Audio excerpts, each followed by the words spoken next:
কোনো মানুষ অন্যায় অপরাধ করলে তার বিচার হবে, এটাই স্বাভাবিক।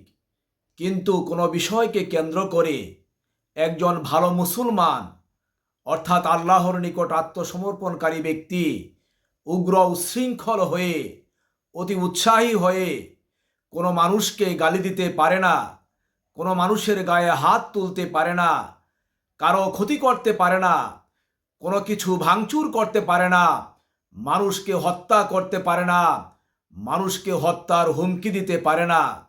যারা এই সমস্ত কাজ করে এবং স্লোগান দেয় অমুকরে অমুকরে ধর, ধৈরা ধৈরা জবাই কর, এই ধরনের কাজ যারা করে, এই ধরনের কথাবার্তা যারা বলে, এই ধরনের স্লোগান যারা দেয়, তারা কখনো ভালো মুসলমান হতে পারে না।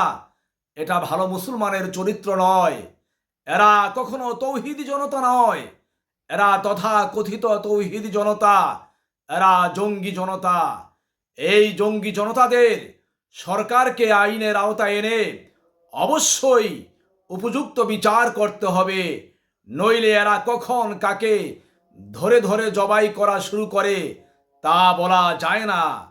এদেরকে বিচার না করলে দেশ এবং জাতির জান এবং মালের নিরাপত্তা বিঘ্নিত হতে পারে।